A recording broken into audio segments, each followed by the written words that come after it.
Look how cute.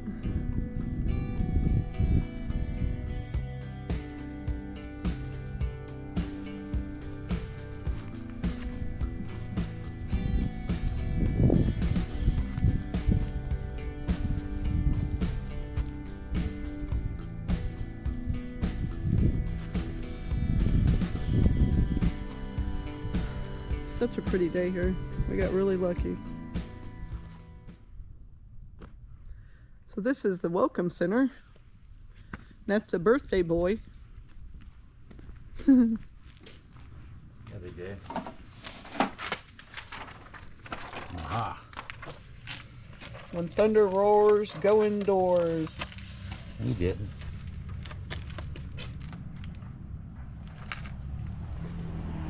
So today we're at the Breaks Interstate Park in Virginia for Leo's birthday. We came down to check out some views. We came down once before and got out on a cliff during a big thunderstorm. So we figured we'd come down to have a picnic today. Let's go check this out, see what they got. Well, this place is well known for moonshining, and they've had a real problem with it in the beginning. So over here some stills, some real stills that they actually confiscated. But they really did have a moonshine war here for a minute. We'll tell you more about that later though.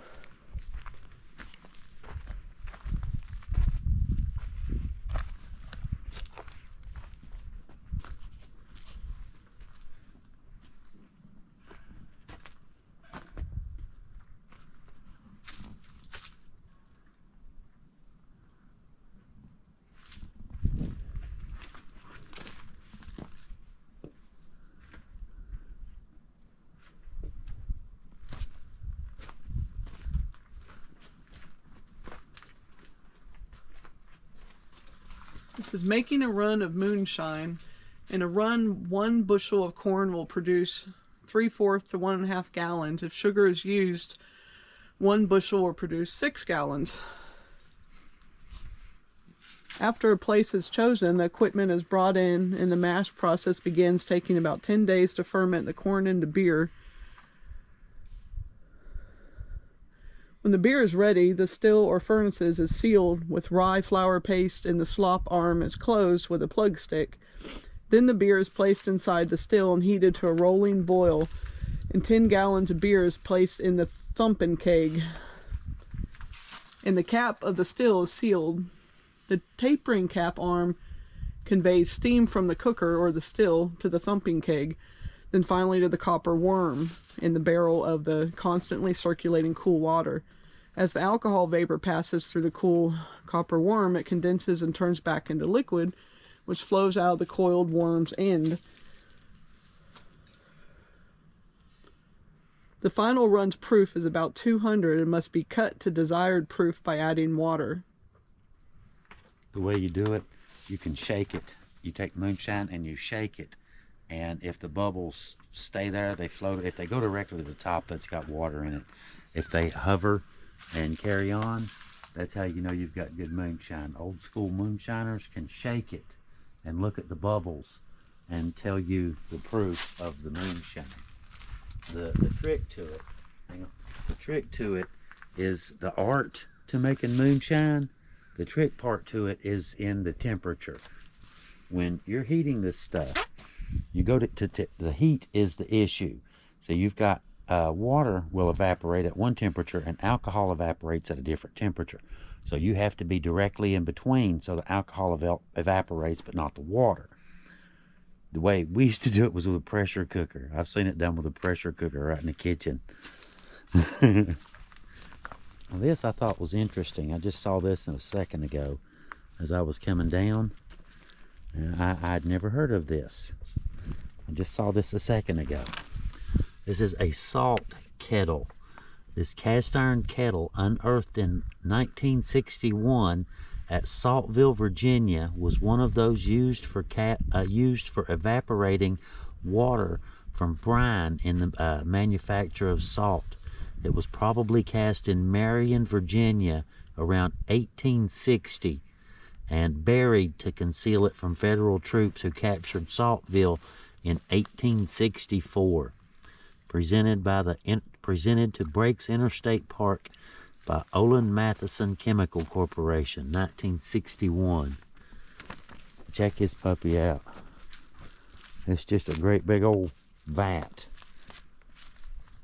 It's like a big witch's cauldron. I can see, like, you know, witches standing over this thing. What's that over there? Looks like log splitting. Little log cabin back here. We'll show y'all some pretty stuff here in a little while. I mean, not that that isn't.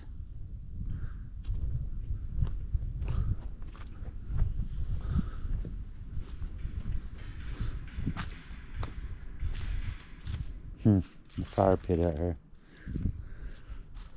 Early settlement. Check out this old cabin. This is pretty common, pretty typical of some of the old cabins you see in some of the local places.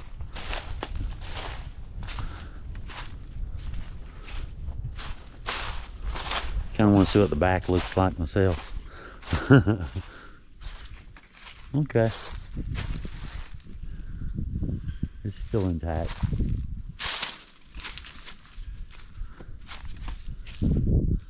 And that's what the inside looks like. No ceiling, just a roof. Keep the rain off.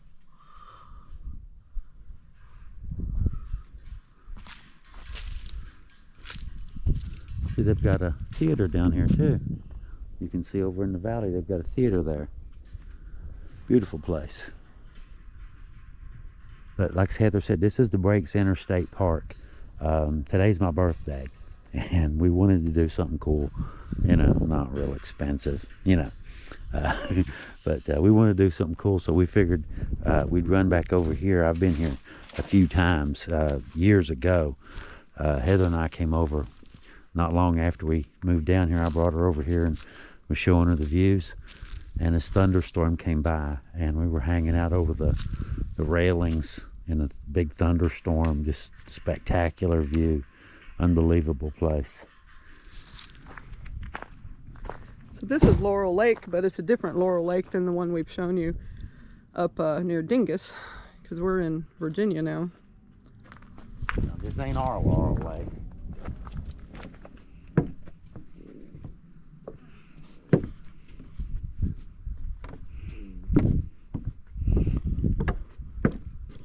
Very pretty little lake.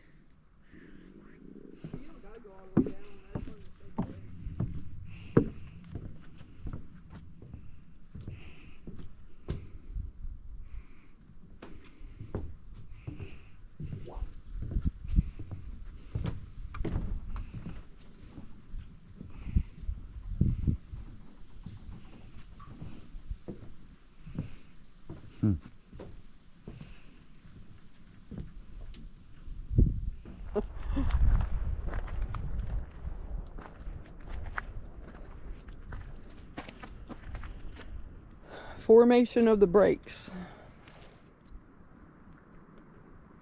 About 200 million years ago, this area was covered by a vast inland sea, which caused layers of sediment, mud, and sand to be formed and hardened. Sorry, his wrote kind of weird. Later forces under the surface pushed these layers upward, forming parallel ridges. Although erosion slowly wore those ridges flat, a second upheaval created the present height and appearance of the land. The wearing away is a continuous process that can be seen from the overlook as the Russell Fork River keeps cutting through the rock to deepen the canyon even more. Elevation here is 1,730 feet. Okay. If I remember right, this is the second best view here. There's three good ones. This one, there's the state line, and another one in between, if I remember correctly.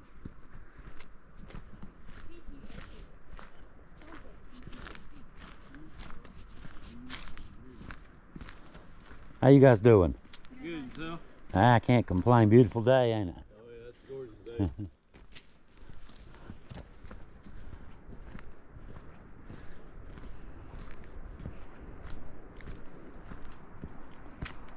Zip line.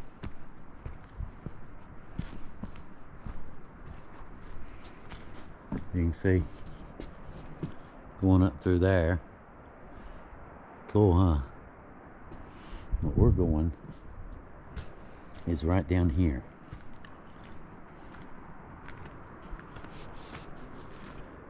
Go zip line, Heather. Zip line.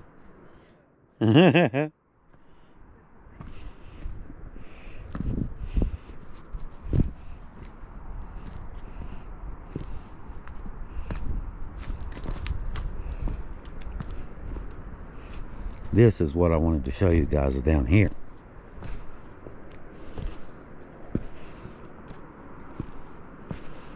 This is called the Grand Canyon of the South.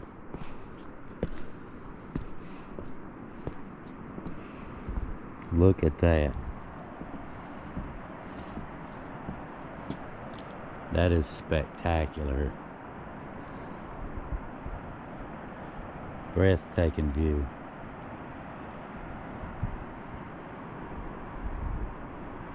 See the towers? How it got its name, you can see them right there.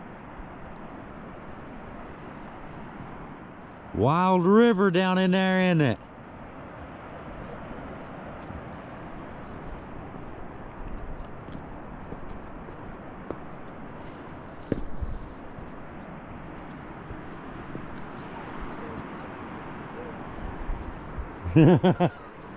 A little. She said she's not even afraid of heights, and that's a little intimidating. Yeah,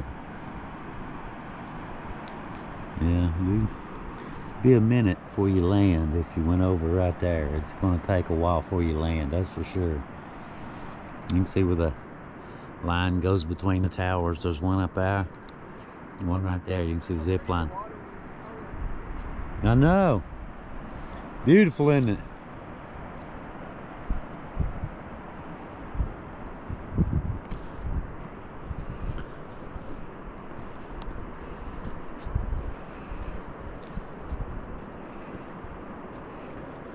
The unusual formation before you is a good example of the effect of erosion has on different types of rock. Sandstone, a hard, resistant rock, caps the top of the towers, as well as most of the outer ridges. Here, while softer, easily weathered rock, shale, is in the lower material.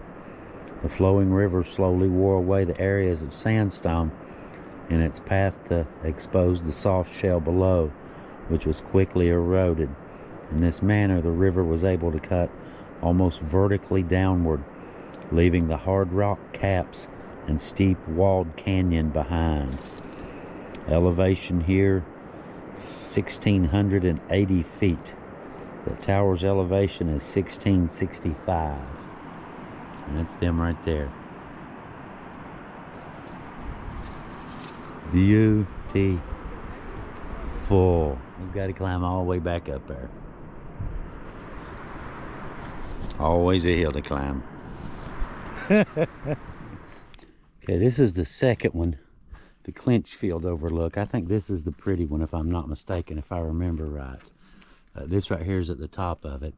The Breaks was derived from the break in Pine Mountain, created by the Russell Fork of the Big Sandy River, as it carved a 1,000-foot deep gorge on its way to join the Ohio River. By taking the path on the left to the Clinchfield overlook, you will see the work of nature, often called the Grand Canyon of the South. Elevation here, 1,978 feet. Now, if I remember right, this was the prettiest one here. The other one, you can see two states, the next one down. But I think this was the one that had the long view.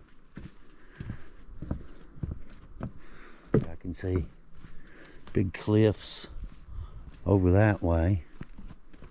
A couple little places you can have a seat and rest for a minute.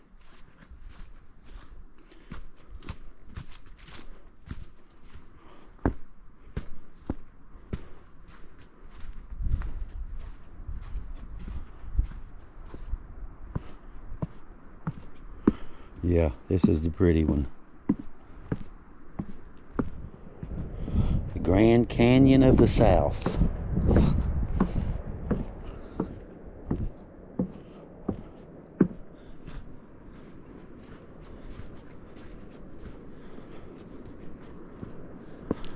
Somebody carved their initials on here in 1948.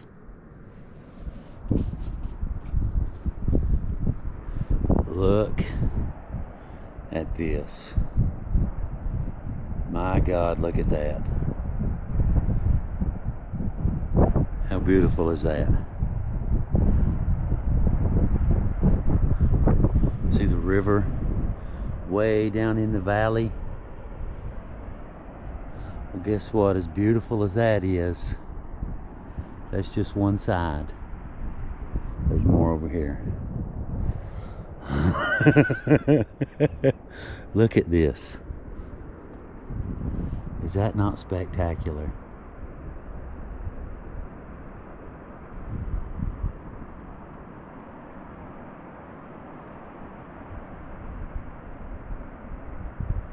This is a good spot for a picnic right here.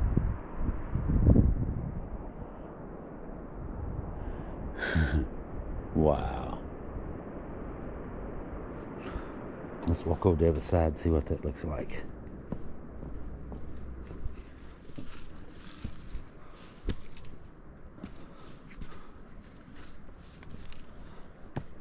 Look at that. Just standing there on its own. Sooner or later, that puppy's gonna fall.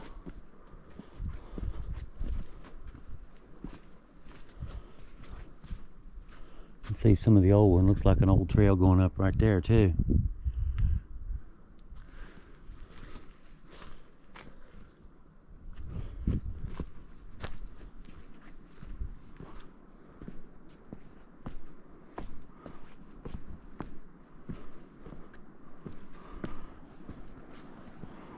Wow.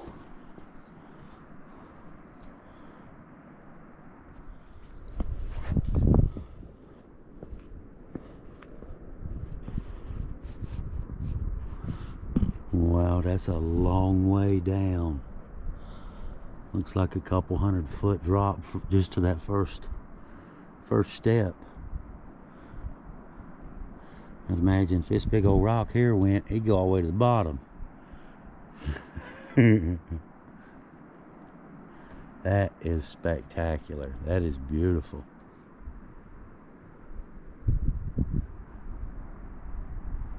Hard to imagine the river carved all this stuff. Of course, I guess, you know, the Grand Canyon, Snake River did the same thing out there. Of course, that's about 3 times as deep, the Grand Canyon is. It's about 3 times as deep as this. But man, that is a pretty view. Check this out. This is that moment where you're coming back up the beautiful hillside and you think you're almost to the car. You come around the curve and you see some more steps. That's where we're at now. More steps.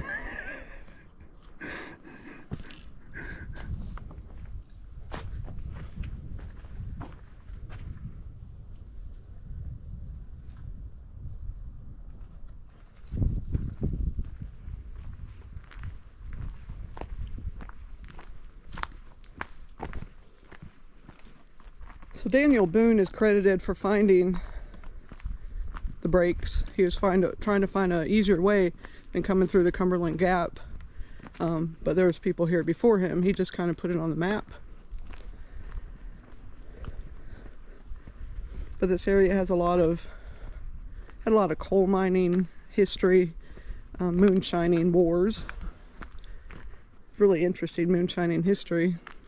And just pioneers, you know, people that had the guts to face this stuff without any protection, no parachute. It works or it don't, you die. So this right here, Potter's Flats. There's a big moonshining family there. Customers had to ford the river, but when the river was up really high, they had to walk about 2 miles around to get to where they lived. Eventually the park took the property for legal activity and they dispersed, but they still have many descendants around here. It's amazing. You can hear the water all the way up here. But so if you see to the left here of the river, right here, I think that's where the Potter's Flats was. Yeah, I think that's it right there, or that one of these two. So this right here is Kentucky, right? To the left? We're in Virginia, and Kentucky's on the other side of the river. So this is Kentucky, Virginia.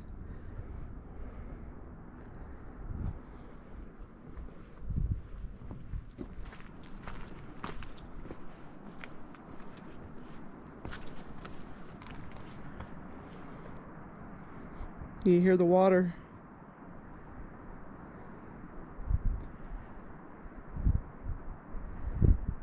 Now this is a little dull looking because it is February 28th. In spring and summer it's, you know, amazing, but it's still pretty awesome.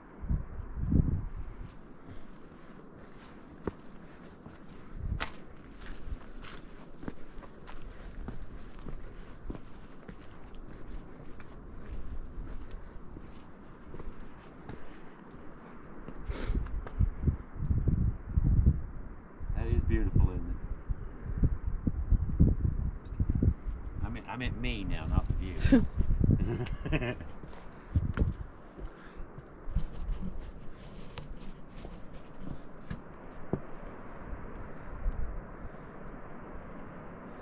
That's where we are there. That's the long section, the canyon section right through there. It kind of comes out and turns, goes down through the mountains and just keeps on winding. Can you imagine coming in here and looking at that mountains thinking I'm headed that way somewhere? Yeah. You're No yeah, real to cut cross path. it, I'm going that way. Gotta cross the river and climb the mountains and keep going. Wow. You know what blows my mind is that people did it, you know, they had children, toddlers, newborns, pregnant.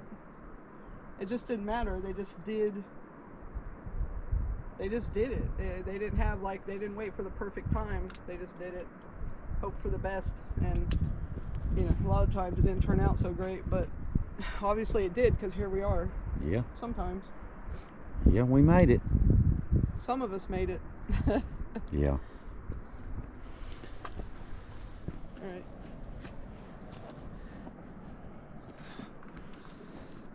So Leo's cupcakes are right in between Virginia and Kentucky. and Virginia.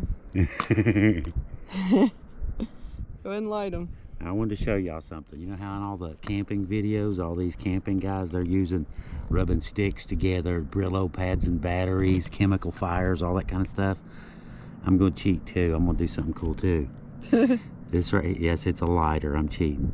This is a 1970s lighter. This belonged to Heather's mom, and we found it in her stuff after she passed away, and I've kept it for all these years. It's not refillable, so there's only a few lights left in it, but we're going to try to, you know, do that if the wind will let us. It just picked up when you started Yeah, doing as that. soon as Today's a really beautiful day, though. I mean, this is February and it's like 70-ish degrees. And nobody's at this park. It's like the whole day was just set aside for Leo, you know? It's really cool. there's one Oh, and two. the other one went out. I'm gonna have to blow it out real quick. Okay. Happy birthday. Did you make a wish? Yes, I did. Yes, I Okay. did. All right, now let's eat it on the state line. We can do that.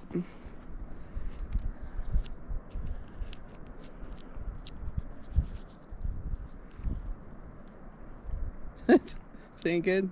Yeah. Well, happy birthday. Many, many more adventures together, I hope. And thank you, YouTube. You've made this birthday a lot more interesting for sure. And we appreciate it. And we hope to go to a lot more interesting places this year. We couldn't do without you. Really good. Very rich.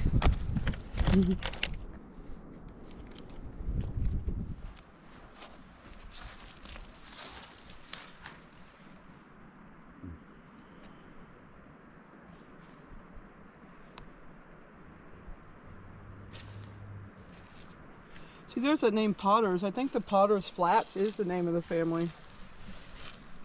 I think they're Potters.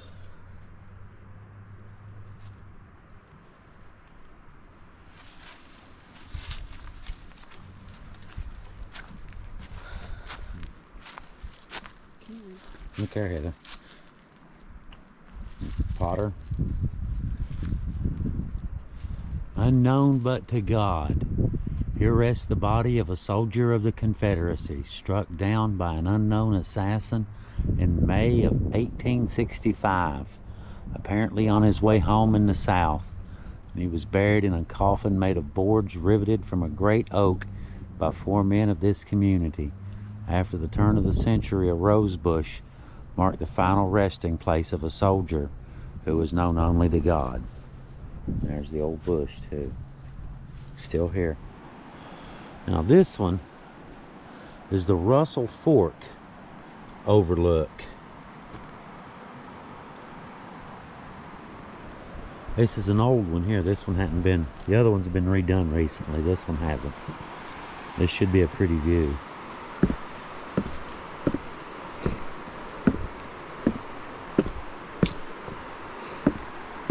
You can feel these old stairs getting, a little bit bouncy. They're kind of weak.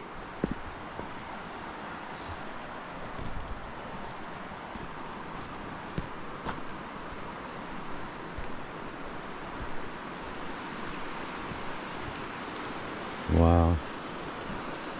Look at that.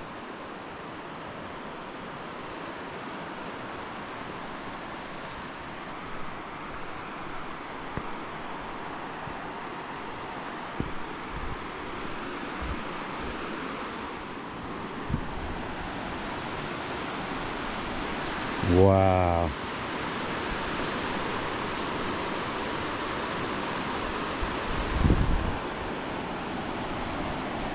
Way down there.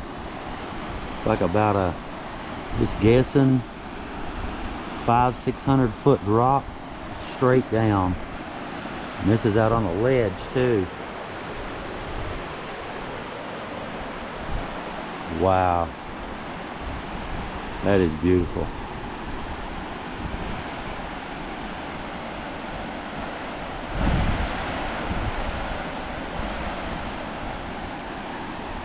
Yeah, I'd raft it.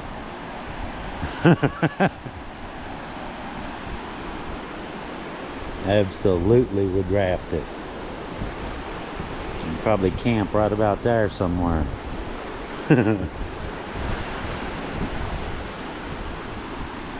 Wow. Alright, now this is called Ratliff Hole. It's just a little camping area, well, picnic day use area. You can't camp here, obviously, no camping.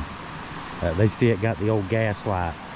I read it said that people come from all over the world to whitewater raft here because it's such a unique makeup, the way that it works. There's a big drop-offs and different things that people, you know, coveted in whitewater rafting communities.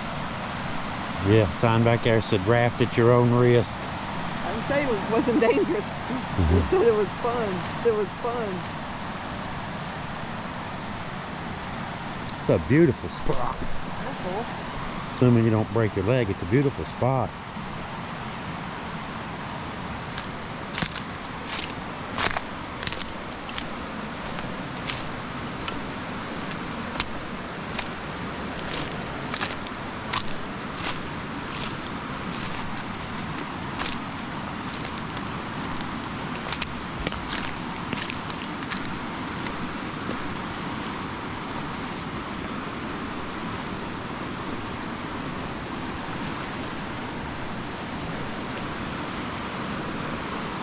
Look at those.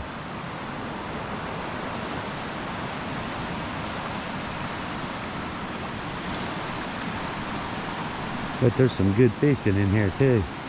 The right spots.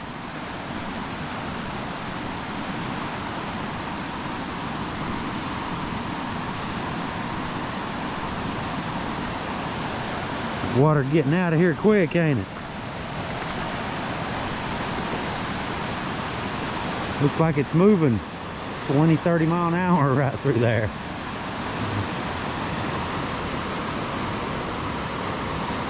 And up there's the peak where we were at just a minute ago, way up there.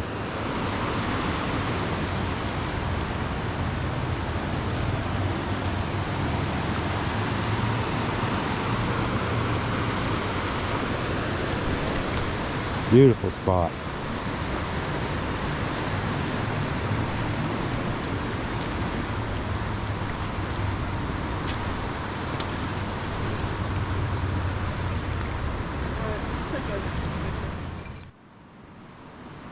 Now this right here is called Ratliff Hole. This is a little place just outside of Elkhorn City on the Kentucky side. Some of the parks in West Virginia, some's in Kentucky. And this part is in Kentucky. There's a little spot just right back down here where Elkhorn City is. I remember once when I was about, I don't know, 8, 10 years old, we were over at my mom's cousin, Miles Dotson. He had a bunch of kids too. And we were staying over there for a few days and, you know, just a weekend. And we got this big idea. Larry's mom, the other kids, Miles' wife lived over here in Elkhorn, and Larry and I got the idea we wanted to come up here and go fishing. So we were like 8, and we told everybody, you know, we came right out and told them, yeah, we're gonna go up Elkhorn and go fishing. It's like 30 miles from the house. Everybody, apparently they thought we were talking about later on in life or something we were going to Elkhorn, but we meant that day. So when they said, you know, yeah, it's, you know, okay, whatever, you know, we took it to mean okay. So we left, and Larry and I, we hitchhiked all the way over here to Elkhorn City from Johns Creek, Kentucky. It's about 30 miles away. And it took us about 4 hours. We were 8, 10 years old. And this is back in the 70s now. But we hitchhiked all the way over here to Elkhorn City. And we got here, we called back to the house, let them know that we got here, right? They were freaking out. You're lying, you're lying. You're not in Elkhorn, you're down the street. No, we're actually in Elkhorn City, you know. We're at Christine's house. No, you're not. You're lying. You're lying. You're right down the street. No, I'm serious. I swear to God, we're in Elkhorn City. If you're in Elkhorn City, put Christine on the phone. That's Larry's mom. I handed the phone to Christine. She says, Miles, did you tell these boys they could hitchhike to Elkhorn City? They finally figured it out. They said they thought that we were out playing in the creek all afternoon. They just figured we were out playing in the water. But we had hitchhiked to Elkhorn City, Kentucky. And we stayed over here 3 or 4 days, I think, before they, you know, they finally came on over and picked us up. But yeah, good times, huh? Good times. I remember we were hitchhiking, and there was a tow truck stopped and picked us up, and it didn't have a bed on it. It was just an old frame and the boom on the back. I can remember us being 8, 10-year-old kids hanging on the back of that thing riding to Elkhorn City. Yeah, different times. That was back when hitchhikers didn't kill you like they do now. But yeah, I just thought I'd tell y'all about that. I thought that was a pretty cool story. You know, days gone by and all that kind of stuff, kid days. But anyhow, we're gonna go up here. We've got a plan. We're gonna go up there and break out the barbecue grill real quick and grill up some hot dogs and head on to the house from there.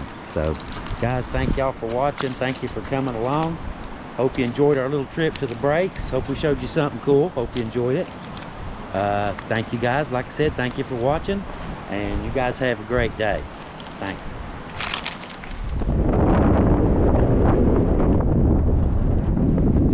Yeah, I can see. Wow.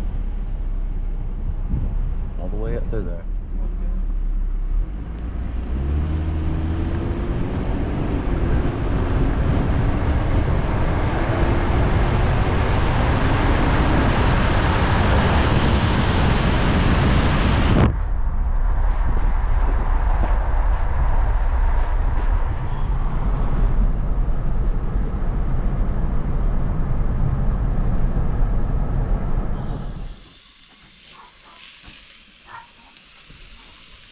Can you smell it?